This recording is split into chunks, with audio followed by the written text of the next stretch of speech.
ಇದು ಸಂಗೀತ, ನೃತ್ಯ, ಧ್ಯಾನ ಮತ್ತು ಉತ್ಸವಗಳಿಂದ ಕೂಡಿದ ರಾತ್ರಿಯಾಗಲಿದೆ.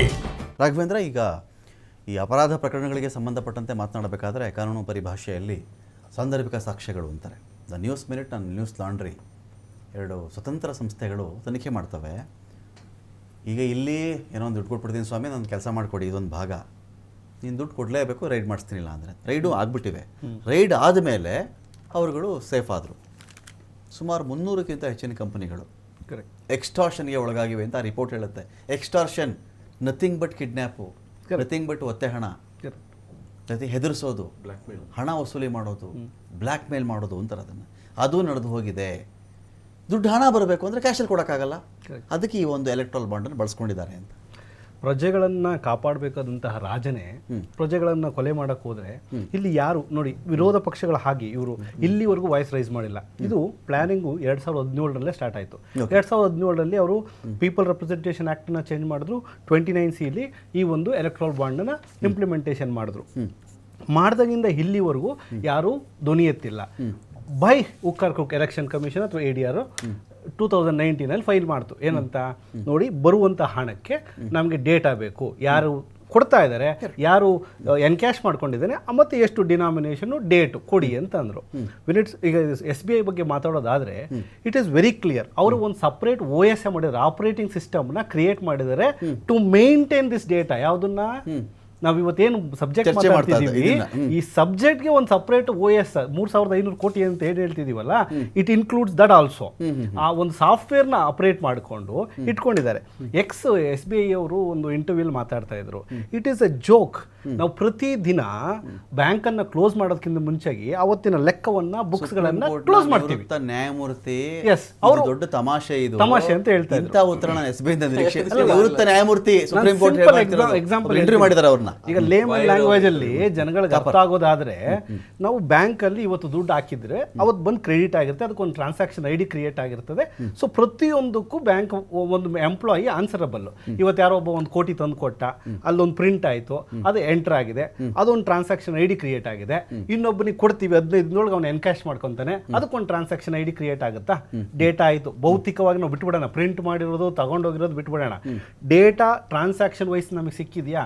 ಸೊ ಆ ಟ್ರಾನ್ಸಾಕ್ಷನ್ ಕೊಟ್ಟಿದ್ರು ಇವತ್ತಿಗೆ ನಮಗೆ ಡೇಟಾ ಅವೈಲಬಿಲಿಟಿ ಇರೋದು. It's very clear. ಏನಂತ ಅಂದ್ರೆ, ಇವತ್ತು ಯಾಕೆ ಇವರಿಬ್ಬರು BJP ಅಥವಾ ಆಮ್ ಆದ್ಮಿ ನಮ್ದು ಬಿಡ್ಲಿ ಅಂತಿದ್ದಾರೆ ಅಂದ್ರೆ, ಕಾಂಗ್ರೆಸ್ ಅವ್ರದ್ದು ಇನ್ಕ್ರಿಮೆಂಟ್ ಆಗಿರೋದು ಜಸ್ಟ್ 1%, ಸ್ಲೈಟ್ಲಿ 79% 80% ಹೋಗಿದೆ. ಇವ್ರದ್ದು ಹಾಗಲ್ಲ. BJP ಬಂದು 25% ಇನ್ಕ್ರಿಮೆಂಟ್ ಆಗಿದೆ.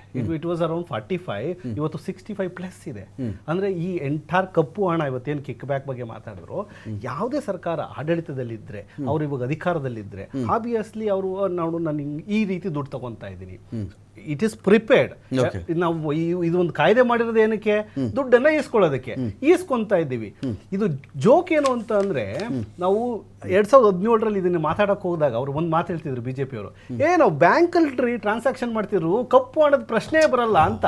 ಇದನ್ನ ನಮ್ಮ ಭಕ್ತರು ಅಥವಾ ನಮ್ಮ ಸ್ನೇಹಿತರು ಏನ್ ಹೇಳ್ತಾರೆ, ಕರೆಕ್ಟ್ ಅಲ್ವಾ, ನಮ್ಮ ನರೇಂದ್ರ ಮೋದಿ ಹೇಳೋದು, ಬ್ಯಾಂಕ್ ಇಂಡಿಯನ್ ಗೌರ್ಮೆಂಟ್ ಹೇಳೋದು ಕರೆಕ್ಟ್ ಅಲ್ವಾ? ಕಪ್ಪು ಹಣ ಅಂದ್ರೆ ಬ್ಯಾಂಕಲ್ಲಿ ಟ್ರಾನ್ಸಾಕ್ಷನ್ ಆದಂಗೆ ಕಪ್ಪು ಹಣ ಆಗುತ್ತೆ ಅಂತ ಲಾಜಿಕ್ ನ ಮಿಸ್ ಮಾಡಿದ್ದಾರೆ. ಏನ್ನ ಅನಾನಮಸ್, ಒಬ್ಬ ಅಪರಿಚಿತ ವ್ಯಕ್ತಿ ಇವನು ಹಣ ಹಾಕೋದನ್ನ ಅದನ್ನ ಹೈಡ್ ಮಾಡಿಬಿಟ್ಟು ಬ್ಯಾಂಕಲ್ಲಿ ಟ್ರಾನ್ಸಾಕ್ಷನ್ ಆಗ್ತಾ ಇದೆ ಅನ್ನೋದ್ರ ಬಗ್ಗೆ ಮಾತಾಡ್ತಿದ್ದೀವಿ.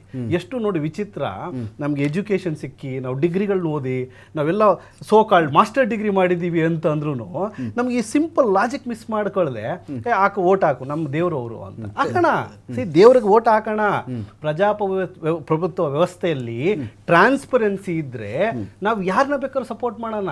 ಇವತ್ತು ನಾನು 2 ಪಕ್ಷದಿಂದ ಬೈತಾ ಇದ್ದೆ. ಯಾಕೆ ಅಂತಂದ್ರೆ, ಇವರು ಕ್ವೆಶ್ಚನ್ ಮಾಡಿಲ್ಲ. ಇವ್ರು ಕುಂತ್ಕೊಂಡು ಕ್ವೆಶ್ಚನ್ ಮಾಡಬೇಕು. ಇಂತಹ ದೊಡ್ಡ ಹಗರಣವನ್ನ 5 ವರ್ಷ ಸತತವಾಗಿ ರನ್ ಮಾಡಕ್ ಬಿಟ್ಟು 22,000, ಅದು ಆಕ್ಚುಲಿ 22,000 ಬಾಂಡ್ಸ್ ಏನಿದೆಯಲ್ಲ, ಅದು ಪೋಸ್ಟ್ ಸುಪ್ರೀಂ ಕೋರ್ಟ್ ಆರ್ಡರ್ ಮೇಲೆ ಆಗಿರೋದು. ಅಂದ್ರೆ 2019ನಲ್ಲಿ ಆರ್ಡರ್ ಆಯ್ತು, ನೀವು ಇನ್ಮೇಲೆ ಟ್ರ್ಯಾಕ್ ಇಡಬೇಕು ಅಂತ. 17 to 19 ಏನಿದೆಯಲ್ಲ, ಅದು ಟ್ರ್ಯಾಕೇ ಇಲ್ಲ. ಅದು 44,723 ಬಾಂಡ್ ಏನೋ ಇದೆ, ಅದು ಟ್ರ್ಯಾಕ್ ಇಲ್ಲ. ಅಟ್ಲೀಸ್ಟ್ ಈಗ ಟ್ರ್ಯಾಕ್ ಮಾಡಿ ಅಂತ ಕೊಟ್ಟಿದ್ದ ಡೇಟಾವನ್ನು ಇವರು ಮಿಸ್ ಮಾಡಿದ್ದೀನಿ ಅಂತ ಹೇಳ್ತಿಲ್ಲ, ಪರ್ಪಸ್ಫುಲಿ ನಾನು ಕೊಡ್ತಾ ಇಲ್ಲ, ನಟರಾಜ್ ಗೌಡ್ರೆ ಕೊಡೋದಿಲ್ಲ. ಇಡೀ ದೇಶಕ್ಕೆ ಈ ಎಲೆಕ್ಟ್ರಲ್ ಬಾಂಡ್ ವಿಚಾರದಲ್ಲಿ ಎದುರಾದಂಥ ಆಘಾತಗಳಿತ್ತಲ್ಲ, 3 ಪ್ರಮುಖ ವಿಚಾರಗಳಿಗೆ ಮರ್ಮಾಘಾತ ಕೊಟ್ಟಂಥ ವಿಚಾರ ಇದು. ಒಂದನೇ ವಿಚಾರ, RTI ಅನ್ನೋ ಒಂದು ವ್ಯಾಪ್ತಿ ಇತ್ತಲ್ಲ, ಗದಾ ಪ್ರಹಾರ ಅದರ ಮೇಲೆ, ನಿನಗೂ ಇದಕ್ಕೂ ಸಂಬಂಧ ಇಲ್ಲ. RTI ವ್ಯಾಪ್ತಿಗೆ ಎಲೆಕ್ಟ್ರೋಲ್ ಬಾಂಡು ಇನ್ನೊಂದು ಸರ್ಕಾರದ್ದು ಅಂತ ಆದಮೇಲೆ RTI ಇರೋದೇ ಅದಕ್ಕಲ್ವಾ? ಜನಗಳ ಸ್ಟ್ರೆಂತ್ ಏನು ಹೇಳಿ? RTI ಅಂದರೆ ಯಾರೇನೋ ಮಾಡಿದರೆ ನಾನು ಮಾಹಿತಿ ಕೇಳಿದ್ರೆ ಕೊಡಬೇಕು ಅವನು ಅಂತ. RTI ವ್ಯಾಪ್ತಿಗೆ ಬರಲ್ಲ ಅನ್ಸ್ಬಿಟ್ರಿ, ಬರಲ್ಲ. ಇದೊಂದು ಆಘಾತ. ರಿಸರ್ವ್ ಬ್ಯಾಂಕ್ ಆಫ್ ಇಂಡಿಯಾ ತುಂಬ ತೀಕ್ಷ್ಣವಾಗಿ 5 ಮೇಲ್ಗಳನ್ನು ಮಾಡುತ್ತೆ, ಇಮೇಲ್ ಮಾಡುತ್ತೆ. ತಪ್ಪಿದು ಹೆಂಗ್ರಿ? ಈ ದೇಶದಲ್ಲಿ ಹಣವನ್ನು ಪ್ರಿಂಟ್ ಮಾಡುವ ಅತ್ಯುನ್ನತ ಸಂಸ್ಥೆ ನಾನೇ. ಪ್ರಿಂಟ್ ಮಾಡಿದ್ರೆ ನಾನೇ ಮಾಡಬೇಕು, ಕೊಡಿಸೋದ್ರು ನಾನೇ ಕೊಡಿಸ್ಬೇಕು. ಇದು ಯಾವ ಥರದಲ್ಲಿ ಒಂದು ಬಾಂಡ್ ಅಂತ ಮಾಡ್ಕೊಂಬಿಟ್ಟು ಯಾವನ ಕೊಂಡ್ಕೋತಾನಂತೆ, ಯಾವೊಂದು ಕೈ ಬದಲಾಗುತ್ತಂತೆ, ಬ್ಯಾಂಕ್ ಬಳಿ ಮಾತ್ರ ಡೀಟೇಲ್ಸ್ ಇರುತ್ತಂತೆ, ಬಾಂಡ್ ಮೇಲೆ ಒಂದು ಹೆಸರು ಇರಲ್ವಂತೆ, ಹೆಂಗ್ರಿ ಕೊಡ್ತೀರಿ ನೀವು ಅಂತ ಕಳವಳ ವ್ಯಕ್ತಪಡಿಸ್ಕೊಂಡು ನನ್ನ ಟೋಟಲ್ ಸಾಂವಿಧಾನಿಕವಾಗಿ ಶಾಸನಬದ್ಧವಾಗಿ ನಾನು ಪಡೆದುಕೊಂಡಿರುವ ಹಕ್ಕುಗಳನ್ನು ನೀವು ಮೊಟಕು ಮಾಡ್ತಾ ಇದ್ದೀರಿ. ಕಳವಳ ವ್ಯಕ್ತಪಡಿಸುತ್ತೆ. ಇದೊಂದು ಭಾಗ. ಎಲೆಕ್ಷನ್ ಕಮಿಷನ್ ಆಫ್ ಇಂಡಿಯಾ ತುಂಬ ತೀಕ್ಷ್ಣವಾಗಿ ಕೇಳುತ್ತೆ, ಇದು ಯಾವ ಥರ ಇದು ಎಲೆಕ್ಟ್ರಲ್ ಬಾಂಡ್, ಇದು ಹೆಂಗೆ ತಗೋತಾ ಇದ್ದೀರಾ ನೀವು? ನಿಮ್ಗೇನು ಹೇಳೋರು ಕೇಳೋರು ಯಾರಿಲ್ವಾ? ಎಲೆಕ್ಷನ್ ನಡೆಸ್ತಿರೋದು ನಾನು. ನಡೆಸಿದ ಮೇಲೆ ಒಂದು ಪಕ್ಷ, ಒಬ್ಬ ವ್ಯಕ್ತಿ, ಅವನಿಗೆ ಬರ್ತಿರ್ತಕ್ಕಂಥ ಹಣ ಯಾರಿಂದ ಬರ್ತಿದೆ ಈ ಮಾಹಿತಿ ನನಗಿರಬೇಕು. ನನಗಿರುತ್ತೆ, ನೀವೇ ಮಾಡ್ಕೋತಾ ಇದ್ರಿ ಅಂದರೆ ಹೆಂಗೆ ಅಂತ ಕೇಳ್ತಾರೆ. ಇದು ಮುಗಿದೋಯ್ತು. ಅಲ್ಲಿಗೆ ರಿಸರ್ವ್ ಬ್ಯಾಂಕ್ ಆಫ್ ಇಂಡಿಯಾನ ಮುಗಿಸಿದ್ರು, RTI ಮುಗಿಸಿದ್ರು, ಎಲೆಕ್ಷನ್ ಕಮಿಷನ್ ಆಫ್ ಇಂಡಿಯಾ ಇವ್ರಿಗದು ಬೇಕಾಗೇ ಇಲ್ಲ. ಇದರ ಆಚೆಗೆ ತೀರಾ ಮೊನ್ನೆ ಒಂದು ಮರ್ಮಾಘಾತ. ಯಾರಿಗೆ? ಎಲೆಕ್ಷನ್ ಕಮಿಷನ್ ಆಫ್ ಇಂಡಿಯಾಗೆ. ಏನಂದರೆ ಚುನಾವಣಾ ಮುಖ್ಯಸ್ಥರು ಜೊತೆಗೆ ಸಿಬ್ಬಂದಿಗಳು ಇದನ್ನು ಯಾರು ನೇಮಕ ಮಾಡೋ ವಿಚಾರದಲ್ಲಿ ಸುಪ್ರೀಂ ಕೋರ್ಟ್ನ ನ್ಯಾಯಾಧೀಶರಿಗೆ ಕೆಲಸ ಇಲ್ಲ. ಮಸೂದೆ ಪಾಸ್ ಮಾಡ್ಕೊಂಡ್ಬಿಟ್ರು ನಟರಾಜ್ ಗೌಡ್ರೆ. ಆಘಾತ. ಇಲ್ಲಿವರೆಗೆ ನಡ್ಕೊಂಡು ಬಂದ ಪದ್ಧತಿ ಸುಪ್ರೀಂ ಕೋರ್ಟ್ ನ್ಯಾಯಾಧೀಶರು ನ್ಯಾಯಮೂರ್ತಿಗಳು ಅಲ್ಲಿ ಬೇಡ ಅಂತ ಹೇಳಿದ್ರೆ ಹೆಂಗೆ ಬೇಕೋ ನಾವು ವಿರೋಧ ಪಕ್ಷದ ಒಂದು ನೆಪಕ್ಕೊಂದು ಕರೆದ್ಬಿಟ್ಟು ನಾವೇ ನೇಮಕ ಮಾಡ್ಕೊಂಡು ನಾವೇ ಎಲೆಕ್ಷನ್ ನಡೆಸ್ತೀವಿ ಅನ್ನೋ ಮಟ್ಟಕ್ಕೆ ಆಗ್ಬಿಡ್ತು ಅಂತ ಹೇಳಿದ್ರೆ ಇದು ದೇಶಕ್ಕೆ ಮಾಡಿದ ದ್ರೋಹ ಅಲ್ವೇ? ಇದು ಖಂಡಿತವಾಗಿ ಈಗ ದೇಶಕ್ಕೆ ಮಾಡಿದ ದ್ರೋಹನೇ. ಈಗ ಏನಾಗುತ್ತೆ ಅಂದರೆ ಸುಪ್ರೀಂ ಕೋರ್ಟ್ ಮತ್ತು ವಿರೋಧ ಪಕ್ಷದ ನಾಯಕ ಇಬ್ಬರಾಗ್ಬಿಡ್ತಾರೆ. ಸರ್ಕಾರದ ಒಬ್ಬ ಪ್ರತಿನಿಧಿ, ಪ್ರಧಾನಮಂತ್ರಿಗಳು. ಓಕೆ, ವೋಟ್ ನೀವೇನ್ ಮಾಡಬೇಕು? ಕ್ರೆಡಿಬಲ್ ಇರೋನು ಇವನು ಅಂತಾನೆ ಚರ್ಚೆ ಮಾಡಿ ಒಬ್ಬರನ್ನ ಆಯ್ಕೆ ಮಾಡಿ ಚುನಾವಣಾಧಿಕಾರಿಯಾಗಿ ಮಾಡ್ತೀರಿ, ಆಯುಕ್ತರಾಗಿ ಮಾಡ್ತೀರಿ. ಅದು ಬೇಕಿಲ್ಲ. ನೀವು ವಿರೋಧ ಪಕ್ಷದ ನಾಯಕ ಬೇಕೋ ಬೇಡವೋ, ಅದು ಬೇಕು. ನಾವು ಸರ್ಕಾರದಲ್ಲಿ ಪ್ರಧಾನಮಂತ್ರಿಯಾಗಿ ಇನ್ನೊಬ್ಬರನ್ನ ಯಾರನ್ನೊಬ್ಬರು ಬಿಜೆಪಿ ಕಾರ್ಯಕರ್ತನ ಇಲ್ಲ ಸಂಸತ್ತಲ್ಲಿರೋರನ್ನ ಇನ್ನೊಬ್ಬರನ್ನ ಯಾರನ್ನೊಬ್ಬರನ್ನ ಮಂತ್ರಿಮಂಡಲದ ಯಾರೋ ಒಬ್ಬರು ಸೇರಿಸಿ ನಮ್ಗೆ ಇಷ್ಟ ಬಂದು ನಾವು ತೀರ್ಮಾನ ಮಾಡ್ಕೊಬಹುದು. ಇದಿದೆಯಲ್ಲ, ಇದು ಪ್ರಜಾಪ್ರಭುತ್ವಕ್ಕೆ ಆಪತ್ತು, ಡೇಂಜರ್. ಇದು ನಾವು ಅಧಿಕಾರದಲ್ಲಿದ್ದಾಗಲೂ, ಕಾಂಗ್ರೆಸ್ ಅಧಿಕಾರದಲ್ಲಿದ್ದಾಗಲೂ ಕೂಡ ಇಂಥದ್ರ ಮಧ್ಯದಲ್ಲಿ ಯಾವತ್ತು ನಾವು ಈ ಕುಚೋದ್ಯವನ್ನ ಮಾಡಲಿಕ್ಕೆ ಈ ತರ ಅದನ್ನ ಸಾಂವಿಧಾನಿಕ ಶಿಸ್ತು ವಿಚಾರದಲ್ಲಿ ಅದು ಬೇಕೇ ಬೇಕು. ನೋಡಿ, ಅಧಿಕಾರ ನಾವು ಬರ್ತೀವೋ ಬಿಡ್ತೀವೋ, ಒಂದು ವ್ಯವಸ್ಥೆ ಇರ್ತಿಲ್ಲ, ದೇಶದಲ್ಲಿ ವ್ಯವಸ್ಥೆ ಇದೆಯಲ್ಲ, ಆ ವ್ಯವಸ್ಥೆ ಉಳ್ಕೋಬೇಕು, ಆ ವ್ಯವಸ್ಥೆ ಬಲಿಷ್ಠವಾಗಿರ್ಬೇಕು. ಏನೇ ಸರ್ಕಾರ ಎಂಥದೇ ಬಂದು ಕೂಡ ಅವಾಗ ಪ್ರಜಾಪ್ರಭುತ್ವ ಗಟ್ಟಿಯಾಗಿರ್ತದೆ. ಇಲ್ಲಾಂದ್ರೆ ಕೇಳೋರು ಹೇಳೋದ್ರಿಂದ ಸರ್ವಾಧಿಕಾರಿಗಳಾಗಿರ್ತದೆ. ಆ ಕೆಲಸ ಇವಾಗ ಆಗ್ತಾ ಇದೆ. ಈ ಚುನಾವಣಾ ಬಾಂಡ್ ವಿಷಯದಲ್ಲೂ ಅಷ್ಟೇ. ನೀವು ಹೇಳಿದ್ರೆ ಈಗ 3 ಆಂಗಲ್ ಹೇಳಿದ್ರಲ್ಲ, ಇನ್ನೊಂದು 4ನೇ ಆಂಗಲ್ ಏನಂದ್ರೆ ಬಿಜೆಪಿ ಏತರ ಎಲ್ಲಾ ಪಕ್ಷಗಳು ಅಪೋಸ್ ಮಾಡ್ದೋ. ಯಾಕಂದ್ರೆ ಯಾವ ಪಕ್ಷಗಳಿಗೆ ಒಬ್ರಿಗೊಬ್ರು ಗೊತ್ತಾಗಲ್ಲ, ನಿನಗೆ ಯಾರು ಕೊಟ್ರು ನನಗೆ ಯಾರು ಕೊಟ್ರು ಅಂತ. ಬಿಜೆಪಿ ಮಾತ್ರ ಗೊತ್ತಾಗುತ್ತೆ. ಕಾಂಗ್ರೆಸ್ಗೆ ಯಾರು ಕೊಡ್ತಾವನೆ, ಆಮ್ ಆದ್ಮಿ ಪಾರ್ಟಿಗೆ ಯಾರು ಕೊಡ್ತಾವನೆ, ತಗೊಳುತ್ತೆ ಅಂತ. ಸರ್ಕಾರದ ಅಂಡರ್ ಅಲ್ವಾ SBI? ಯಾವುದು ಸರ್ಕಾರದ ಅಂಡರ್, ಸರ್ಕಾರ ಮಾಹಿತಿ ತಗೊಳುತ್ತೆ. ಆಮೇಲೆ ಏನ್ ಮಾಡುತ್ತೆ? RBIಗೆ ಕಳವಳ ಆದ್ರೂ ಕೇರ್ ಮಾಡ್ಲಿಲ್ಲ. ಅದು ಅದೇನೆ. ಯಾಕೆಂದ್ರೆ ಇವ್ರ ತೀರ್ಮಾನ ಏನಂದ್ರೆ, ನಾನು ಕಾನೂನು ಮಾಡಿದ್ದೀನಿ, ಇದು ನಾನು ಜಯಿಸ್ಕೊಂತೀನಿ, ನನಗೆ ಮಾತ್ರ ಗೊತ್ತಾಗಬೇಕು. ಯಾಕಂದ್ರೆ ನಾನು ಸರ್ವಾಧಿಕಾರಿ ಅಲ್ವಾ, ನನಗೆ ಮಾತ್ರ ಗೊತ್ತಾಗ್ಬೇಕು. ರಮಾಕಾಂತ್ ಅವರು ಮೃತ್ಯುಂಜಯ ದುಡ್ಡು ಕೊಡ್ತಾವ್ರ, ನಟರಾಜ್ ಗೌಡ ಕೊಡ್ತಾವ್ರ, ನೆಕ್ಸ್ಟ್ ರಮಾಕಾಂತ್ ಹೇಳ್ಬೇಕಲ್ಲ, ಹುಷಾರ್ ರಮಾಕಾಂತ್ ಅವರೇ, ನೀವು ಯಾರಿಗೂ ಕೊಡಂಗಿಲ್ಲ, ಬಿಜೆಪಿ ಮಾತ್ರ ಕೊಡ್ಬೇಕು ಅಂತ ಹೇಳ್ಬೇಕಲ್ಲ.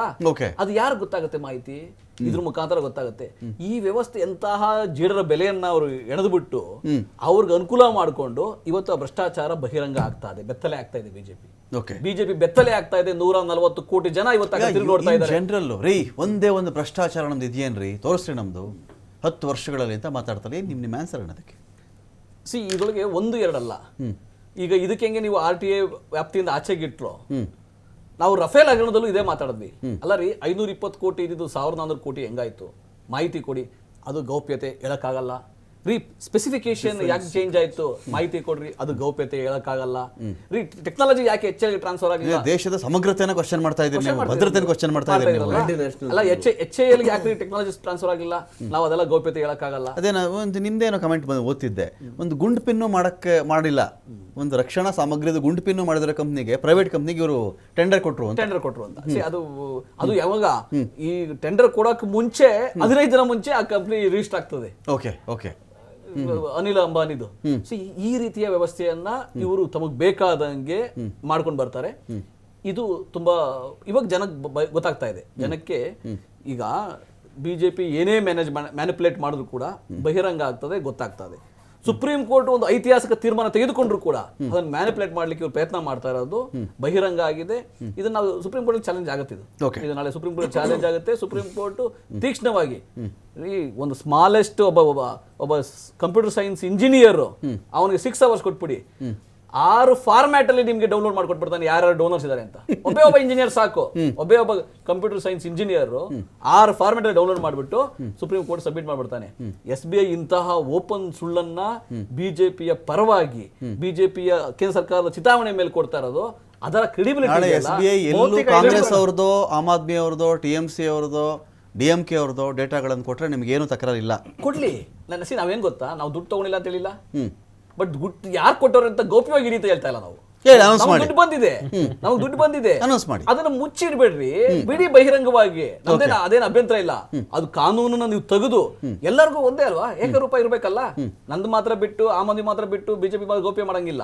ಎಲ್ಲರನ್ನೂ ಸಾರ್ವಜನಿಕ ಮಾಡಿ, ಎಲ್ಲರಲ್ಲೂ ಪಾರದರ್ಶಕತೆ ಇರ್ಲಿ, ಸತ್ಯಾಂಶ ಜನಕ್ಕೆ ಗೊತ್ತಾಗ್ಲಿ. ನಿಮ್ಗೆ ಹಣ ಕೊಡೋನು ಯಾಕೆ ಕೊಡ್ತಾವನೆ? ನಿಮ್ಮ ಬೆದರಿಕೆಗೆ ಹಣ ಕೊಡ್ತಾವನ? ಇಲ್ಲ ನಿಮ್ಮಿಂದ ಕಿಕ್ ಬ್ಯಾಕ್, ನಿಮ್ಮಿಂದ ಏನೋ ಲಂಚ ಪಡ್ಕೊಂಡು ನಿಮ್ಗೆ ದುಡ್ಡು ಕೊಟ್ಟು ಬೇರೆ ಕೆಲಸ ಮಾಡಿಸ್ಕೊಳ್ಳೋಕೆ ಕೊಡ್ತಾವನ? ಇಲ್ಲ ಬಿಜೆಪಿ ಅಥವಾ ಬಿಜೆಪಿ ಇತರ ಪಕ್ಷಗಳ ಮೇಲೆ ನೀವು ಕೊಡಬಾರದು, ಬೇರೆಯವ್ರಿಗೆ ಕೊಡಬಾರದು ಅಂತ ಹೇಳಿ ನೀವು ಒತ್ತಡ ಹೇಳಲಿಕ್ಕೆ ಈ ತರ ಕಾನೂನು ತಂದಿದ್ದೀರಾ? ಜನಕ್ಕೆ ಗೊತ್ತಾಗ್ಬೇಕಲ್ಲ, ಬಹಿರಂಗ ಆಗ್ಬೇಕಲ್ಲ.